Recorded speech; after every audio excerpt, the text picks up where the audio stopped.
friends? Mark Holmes here with my buddy CowboyJobu, and as always, thank you guys for watching, commenting, and subscribing to the Jobu Sports Report. Because without you guys, well, this certainly wouldn't be any fun. It's one of those bittersweet days today, you know.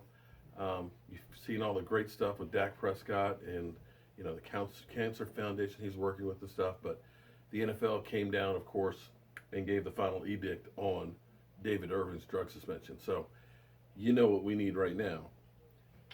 We need Jobu's refill. And if you guys have your shot glass, I think you guys can use a refill too. And hopefully, you guys are getting your Jobu shirts by now.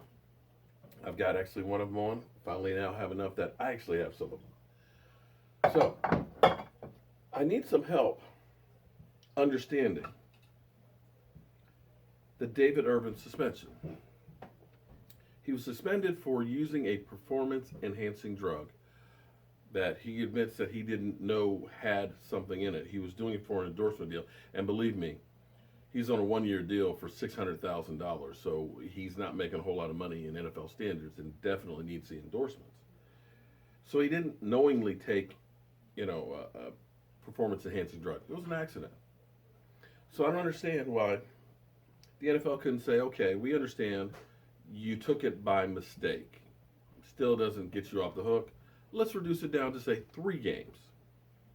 Because you haven't been in any other trouble whatsoever. It seems like the NFL could say, okay, first time, we'll look out for you this time. Next time, we'll throw down the book on you. Because it was a performance-enhancing drug. And it's not like the NFL hasn't reduced things in the past for other teams other than the Dallas Cowboys.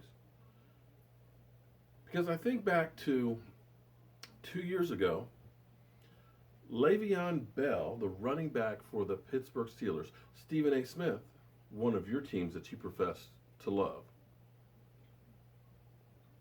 got busted for drunk driving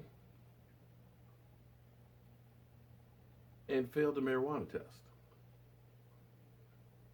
So he not only endangered himself drunk driving, he endangered others. Because you'll remember, we had a player driving drunk that ended up killing his teammate in an accident. So it's not a small thing. And then to fail a marijuana test. But somehow, we never heard Stephen A. Smith say that the Pittsburgh Steelers can't stay off the weed because it's his team.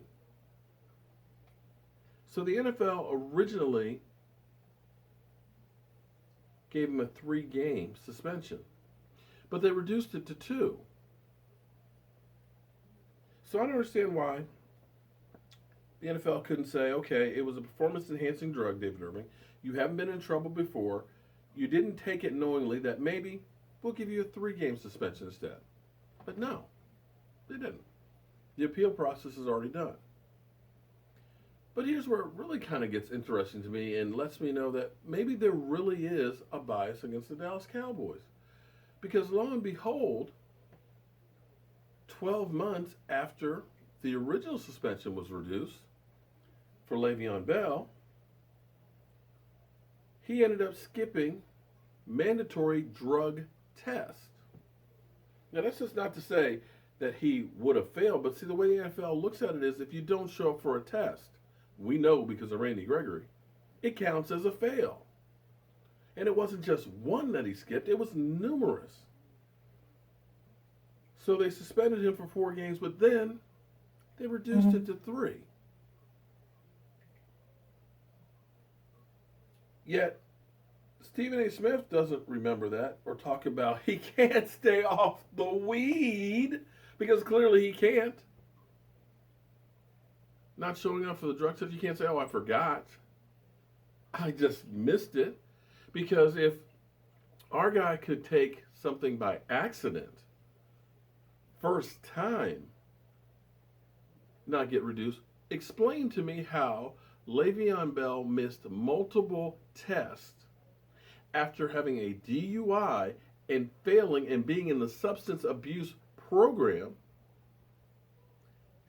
he didn't get 4 games. Well, he did, but then they reduced it to 3. I just need help understanding this. It just doesn't seem to fit the bill. The only thing I can say is, yeah, there really is a bias against the Dallas Cowboys. So, put another chip on the shoulder, because you're never going to get any breaks, Cowboys. You're never going to get the benefit of the doubt. You're not going to get the calls. Well, no, you're going to get called for stuff that nobody else gets called for. I'm still mad about the personal conduct penalty for being in the huddle and leaving the huddle, even though he didn't go in the huddle, which has only been called twice in the NFL and twice against the Dallas Cowboys. We won't get it in the media because Lord knows when something happens with the Dallas Cowboys, it's in the news that they can't stay off the weed. Yet other teams have guys who have been sexual abusers, guys who can't stay off the weed, guys who drunk drive or carry guns into airports. Won't make the news like the Dallas Cowboys will. There truly is a bias against the Dallas Cowboys. So I guess we just have to put that into the plan and understand that it really is us against the world.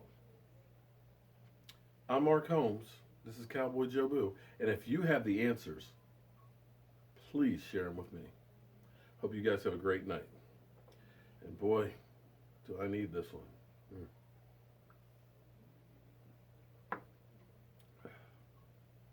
Jobu, you might just need a refill. Have a great night, friends. Hello friends, Cowboy Jobu here outside of NRG Stadium, and it's almost game time. We are here for the Super Bowl. The Atlanta Falcons versus the New England Patriots. Who you got?